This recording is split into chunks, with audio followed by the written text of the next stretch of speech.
So one of the things that parents often ask when they come to visit our school for the first time is Heschel a religious school?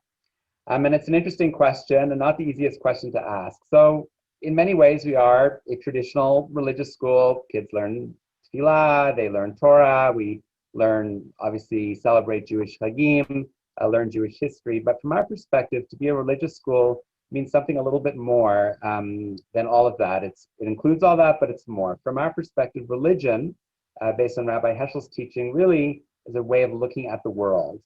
Rabbi Heschel said that wonder or radical amazement is the chief characteristic of a religious person's attitude towards history and towards nature, and that our goal, as much as possible, is to live life from the perspective of how wonderful and amazing and incredible everything is. To wake up in the morning and say, wow, isn't this world an amazing place?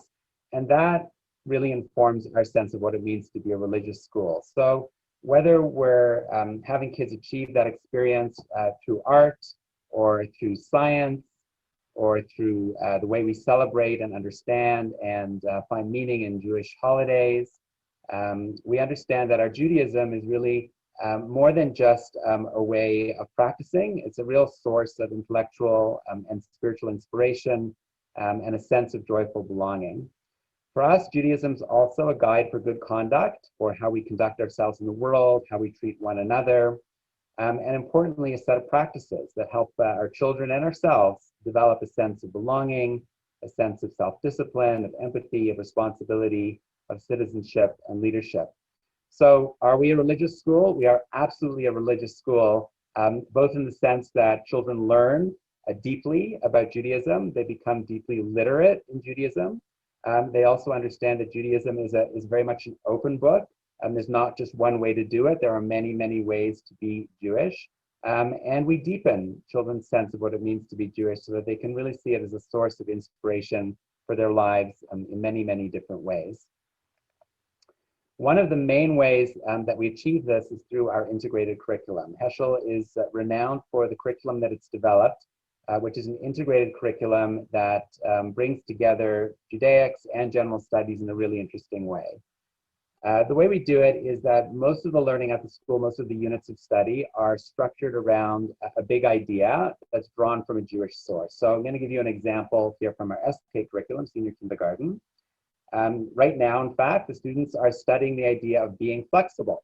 What does it mean to be flexible, and how do we develop the habit of mind of being flexible in our lives? And it all starts with a story from the Torah, in this case, a couple of stories, one having to do with Abraham and Lot, needing to divide up the land because their shepherds need more space. And Abraham decides to give Lot the first choice. He demonstrates flexibility in saying, Lot, you know what? You get to choose. If you go left, I'll go right. If you go right, I'll go left. You choose first. And the other person that students learn about is Hagar. And Hagar finds herself in a very difficult situation where she's out in the desert and there's no water and she's got a child and she doesn't know what's going to happen to them. And she has to think flexibly and look around and open her eyes to the well of water that's right there in front of her. So our teachers do a wonderful job acting out the Torah story, bringing it to life for the students. We use puppets, we use props, we use animals, all kinds of things to make the story engaging. And to bring this big idea of being flexible to life.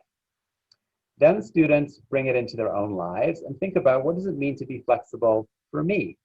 Am I able to be flexible with my own social emotional regulation? If I'm upset, do I stay upset, or do I have some techniques for learning how to calm myself down?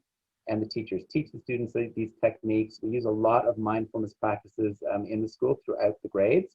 And so here students are learning how to take deep breaths, just like Hagar had to take some deep breaths when she was upset, to learn how to calm themselves. And as we know, and there's considerable research on this now, if you are in a calm state of mind, you're going to be able to learn better.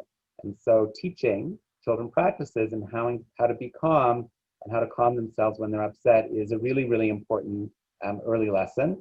And our junior and senior kindergartens in particular are really focused on teaching kids these skills of self-regulation, which will carry them through.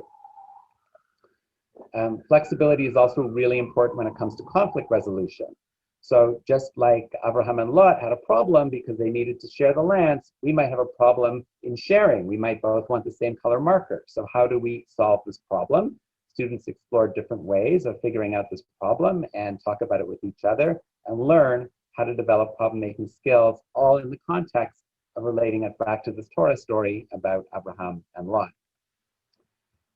Later on, we might be able to think about a problem like, how do we get everybody across the river in a hula hoop when we can have to always have 2 or 3 people in the hula hoop? What kind of problem-solving skills can we use to solve problems? The generative topic carries over into all areas of the curriculum. So thinking flexibly about math. Here we're thinking about the number 5 and the many, many different ways one can think about 5, see 5, imagine 5, configure 5. And this is very important in terms of having students understand that numbers are not just a figure on a page, but actually represent particular values. And these values can have lots of different forms. They can be gems, they can be stones, they can be divided into 2 and 3, or 4 and 1, or 5 and 0, thinking flexibly about math. Likewise, we think flexibly about language when we're learning word families, sat, cat, mat, vat. Students play around with language, and we really encourage play. One of our first units in the year is poetry, and the reason we start with poetry is poetry can be very, very playful. And you'll see students here are studying word families, and they end up writing short sentences or composing short sentences. We have here, for example, the dog kissed the frog who sat on a log in the fog. So some playful work with word families and thinking flexibly about how words are constructed. Bilingualism. Our early years Hebrew program, or our early years language program, is bilingual. That means one teacher in the class always speaks to the children in Hebrew. The other teacher speaks in English, although we'll also sometimes speak in Hebrew, but one of the teachers only interacts with the students in Hebrew. And this really develops their cognitive capacity to deal with a new language, but also many, many, many other skills. We use a multisensory approach to teaching language that supports retention, engagement, and motivation. But more than that, or together with that, there's considerable amount of research that shows that learning in a bilingual context is good for the brain. It helps develop self-regulation as students sort of put one language aside while they speak in the second language. That develops certain self-regulation capacities. And there's even some research suggesting that learning bilingually accelerates students' sense of the other and empathy because they're actually experiencing operating in a whole different modality, and they recognize that there's some people who I can interact with in one language and other people I interact with in another language. Isn't that interesting that people have these different worlds, and that encourages a sort of sense of the ability to recognize the other who may be different from myself. So there are many, many ways in which this big idea of flexibility plays out in the first unit of study, and then other generative topics come in the senior kindergarten curriculum as the year moves on. This integrated curriculum isn't just for early years, it continues throughout the grades at the school. I'll give you just one example from an upper level class. This is from grade 7. So you can see how this plays out in grade 7. There's an idea called form conveys meaning, which is the idea that the way something is structured or the way that it appears actually helps convey some of the meaning about that content. And this crosses over all the disciplines once again. In Talmud class, students study a very interesting text that talks about the shape of our prayers on Yom Kippur, and whether our prayers are straight or whether they're curved, and how that might influence the way we pray. In math, they study line and triangle geometry, and they explore how shape conveys ideas and shapes convey meaning, all the while learning all the necessary math skills associated with the geometry unit. In language arts, at that time of year, they're also studying poetry, and in grade 7, the focus is on poetry that is structured in certain ways to convey the meaning through its structure. In art class, the students study the Rosh Hashanah prayer that we're all very familiar with, the Onatana Tokef, which talks about how the year will be. Will it be this way? Will it be that way? Will it be good? Will it be bad? Almost like a pendulum structure. And they translate that through a Mark Rothko-inspired painting using color and shape to convey sort of the tensions between the two different ways things can be, and they explore that in their own lives how it's possible to feel joy and feel concern at the same time, and what that might be like. And their science unit at the time is forms of energy. So the forms of energy unit, they explore kinetic and potential energy, all the different forms that energy takes. And it all comes together in a wonderful project that we call a Rube Goldberg project, which I'm actually going to show you because I think it really epitomizes the way we learn here at Heschel in terms of being project-based, bringing together science and art and engineering. As Bailey mentioned, a number of our students have graduated and done very, very well in STEM. And we think that adding the A to STEM to make STEAM actually enhances our students' interest and ability and engagement with some of the sciences as well.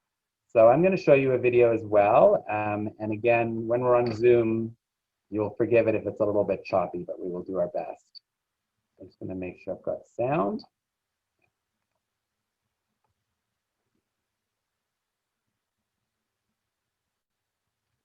This is my Rube Goldberg project. My end goal is to paint a picture that's going to look something like this light bulb over here. In my machine, I use 3 simple machines. I have an inclined plane, which is this piece of wood, and this too. And then I have a wheel and axle, which is the wheels on the car. And then down here, I have a pulley system.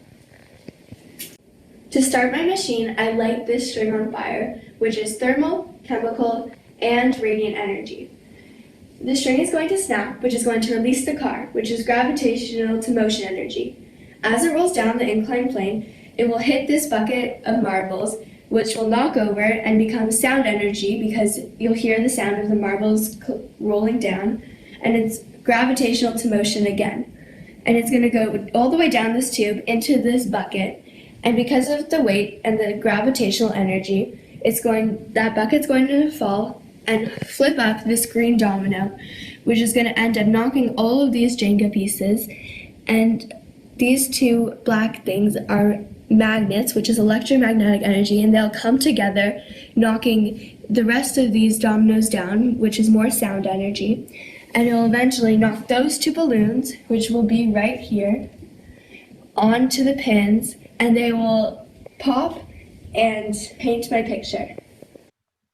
Let's see if it works.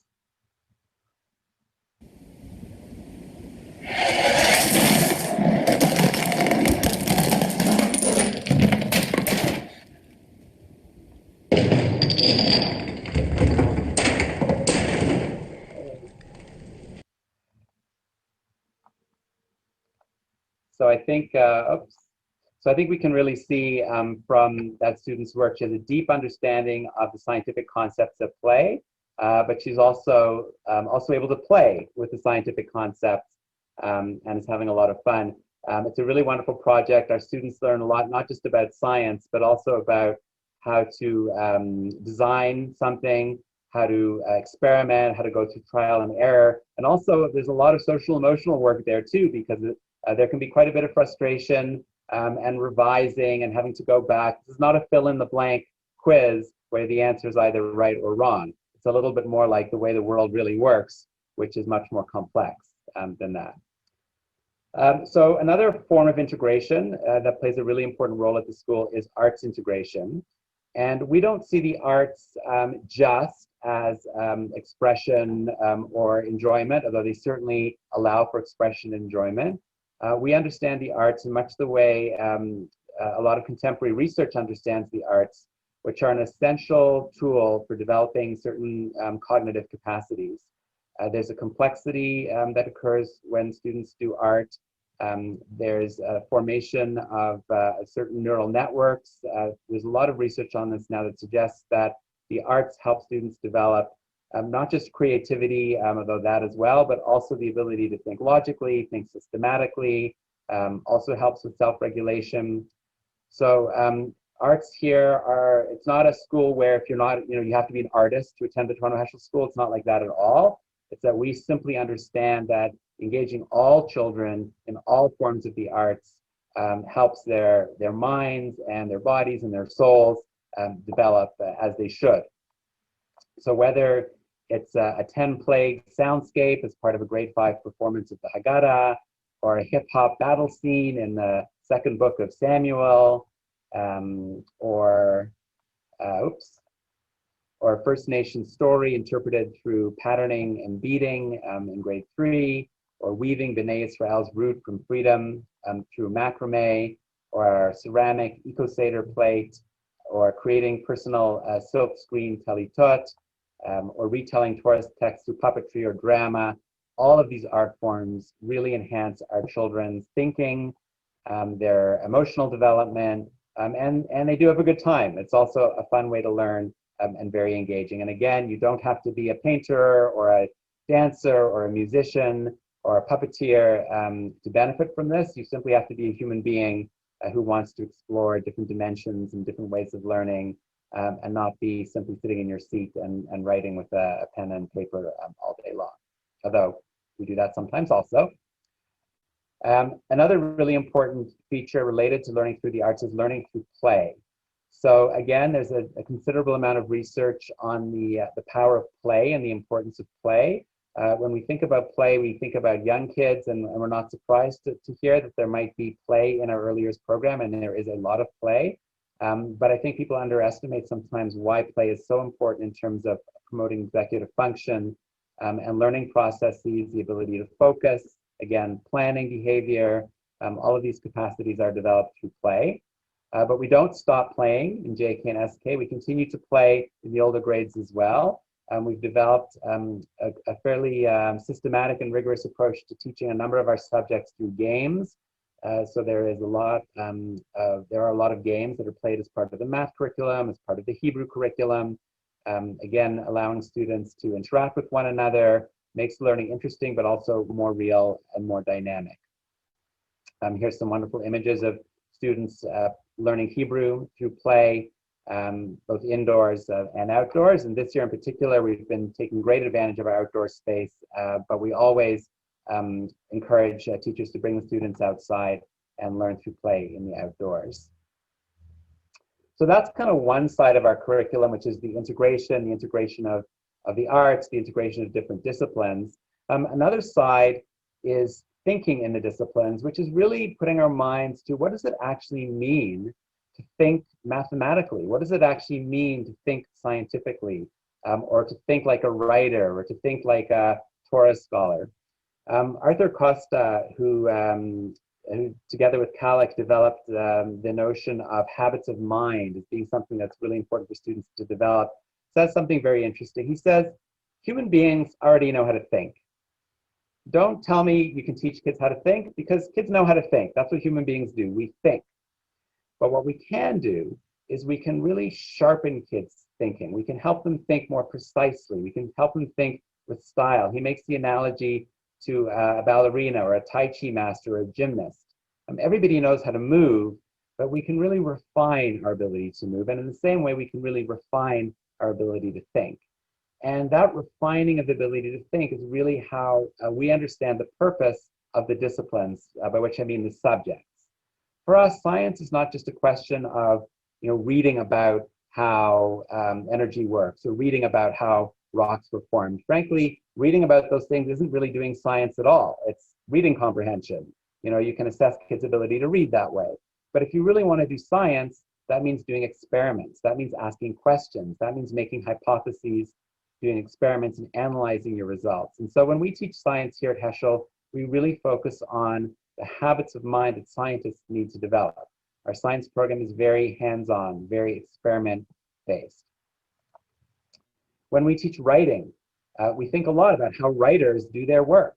Writers do their work first by not writing at all, first by imagining, by brainstorming, by closing their eyes, by going on journeys in their mind, visualizations. We do a lot of work through visualizations, listening to sounds and seeing what words come to mind.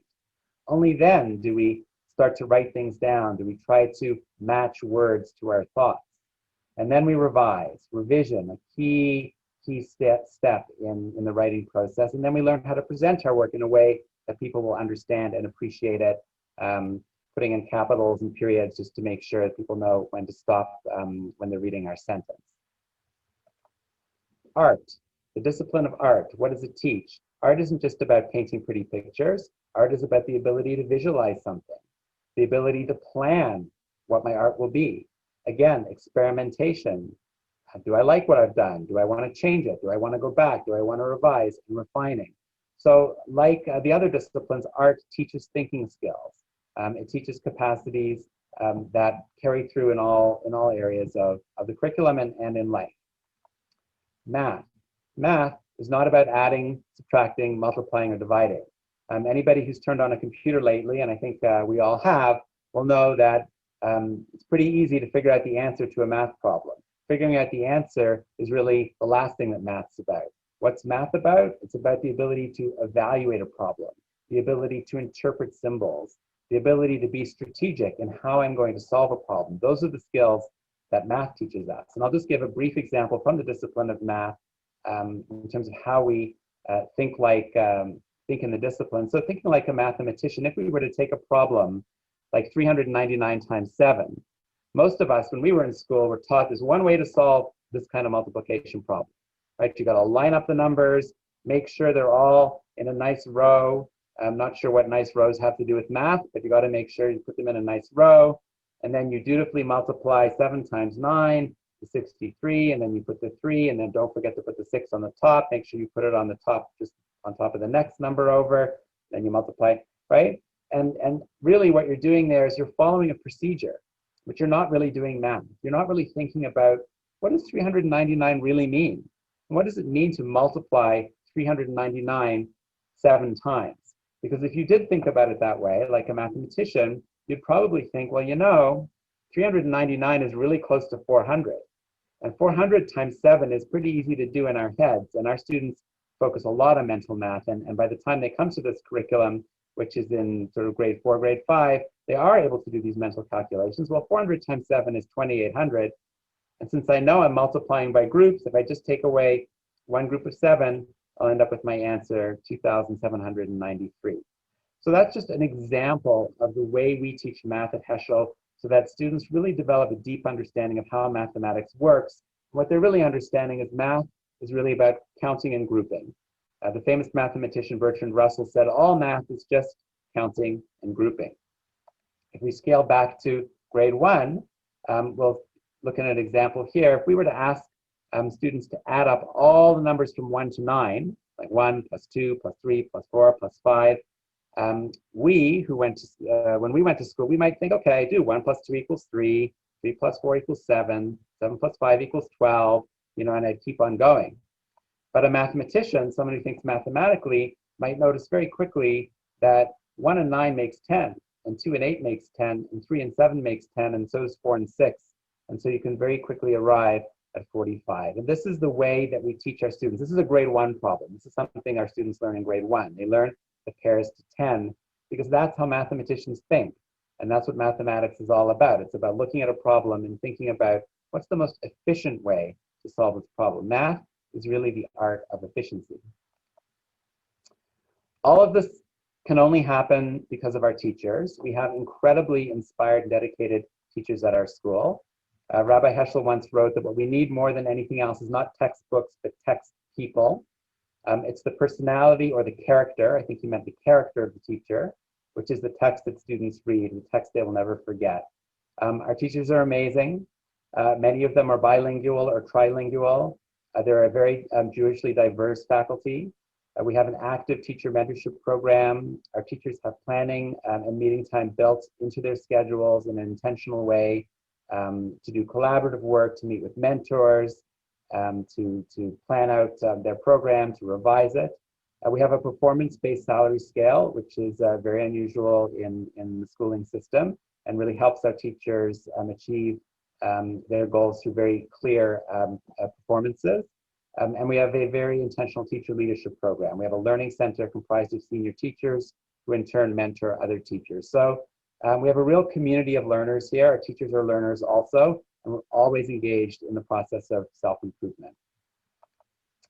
As Claire mentioned earlier, we have a very important dimension of our school, which is called child study. And child study is the part of the school that works with students who have diverse learning needs, both cognitive and academic, or social emotional. We take a whole child approach. We really look at children as not just intellectual beings, but also emotional, social, spiritual people. And child study helps in all of those dimensions with students, whether they're struggling or whether they need enrichment or whether just their way of thinking about something is different than the way other kids think about it. The child study team helps our students and even more so helps our teachers understand how to reach all children. We also have a wonderful outdoor learning program. I think more than ever, we recognize now that it's really important for our kids to breathe fresh air and to be outside. We have a learning garden. Each grade has a piece of curriculum that's directly linked to the learning garden. So all children are out there at specific times, but also at other times throughout the year. You can see our students there preparing the garden. We've taken to doing tefillah outdoors. So this is a tefillah beyoga class, which is tefillah. It still involves the words of tefillah. It still involves doing particular prayers, but students have the opportunity to use their whole bodies and to be outside breathing fresh air while doing it. We have some wonderful outdoor classrooms that we put up specifically this year to deal with some of the challenges of COVID, but certainly something that we've been thinking about doing for a long time, and I imagine we will continue to have in some form or another. And whether or not we have the actual structure or not, we do a lot of learning outdoors. So here's some examples of students doing a math class outside, a science class outside, and these aren't just outside because we didn't want to be inside. These are programs that are designed to be outside. They deliberately take advantage of our garden space or our very large outdoor space. The students over there on the right side are learning how to add and subtract decimals by running a relay race with decimals marked out along the points. Together with our beautiful green space, we have a very strong environmental stewardship program at the school. Very, very important to the school. In many places, it's integrated with the curriculum in different grades. Just a couple of examples. Our grade 3s participate in a salmon hatchery program with the Toronto Zoo, where we have a salmon tank in the school. The kids, the eggs get laid and develop into little small salmon. Don't remember what they're called, but small salmon. And then when they're old enough, they release them back into Lake Ontario. Another example is our beautiful pollinator garden, for which we've actually received over $15,000 in grant money to help develop from Pollinator TO and TD Bank. And another dimension of the school that's really important that I think many of you probably know about and are attracted by is our dedication to pluralism and diversity. We have a very inclusive, intentional pluralism at Heschel. It's not just a question of everybody's welcome. Everybody is welcome, but we actually talk about different ways of being Jewish, teach about different ways of being Jewish. We have pluralistic minyanim and sidurim. The school is egalitarian and also respectful of halakha, and always seeking to bridge the differences between all the members of our community while respecting the differences. There are multiple access points of interpreting Jewish traditions and teachings, as well as respect for tradition and everything that it gives us. Derech Eretz is very important to the school. We have a Derech Eretz code of conduct with 10 principles, each derived from a piece of Jewish text, of Jewish teaching. This is a code that everybody agrees to at the beginning of the year and guides our conduct, the way we treat each other, the way we learn together. Connected to this, we have a Midat HaShavua program, which means each week we take a teaching from the Torah and learn, focus on it for the week, talk about it in class, think about ways of performing it, of enacting it. So we talked about this week, the Midah is don't wait to be asked to do something kind. Last week it was to be welcoming. And we also have a restorative tikkun program because as much as we always try to be our best selves, sometimes we all make mistakes sometimes. And the approach to that at Heschel is that nobody intentionally tries to make a mistake. Nobody intentionally hurts somebody's feelings or is disruptive in class, but sometimes we are. And so we always take the approach that is, we call it missing the mark, which is the translation of the Hebrew word chet, is to miss the mark. And there's always a way to come back, to return, to do something to kind of restore one's place in the community, and then to ask forgiveness if one needs to. There's also a strong emphasis on social justice at the school in recognition of Rabbi Abraham Joshua Heschel's dedication to social justice. Every class has a tzedakah project that they're involved in throughout the year or at some point in the year. This is an example of a grade 2 project. Students read a book called Mama Panya's Pancakes, which was a folk tale from Kenya, which talked about a particular village and how the village came together for a cause. Then the students made some pancakes, sold the pancakes, and with the money they raised, they bought a goat to bring to a village that was in need of a goat. Our older students, our grade 8 students, think a lot about social justice issues. Their cumulative or their final project at the end of the year is to write a social justice speech based on something that's dear to their hearts and something that they're passionate about. And our students are really encouraged to use their voice to talk about and to stand up for something that's important to them. Finally, I'm just going to end by talking a little bit about the Lola Stein Institute and Think Magazine. This is an institute associated with the school and has its mission raising the bar for Jewish education. So if you come and you join us here at Heschel, and we certainly hope you will, you'll be joining a wonderful community, a warm, pluralistic, welcoming, inviting community. You'll be learning, you'll be joining a school that is really dedicated to raising the bar for Jewish education, for thinking about thinking, for thinking about how we teach and learn.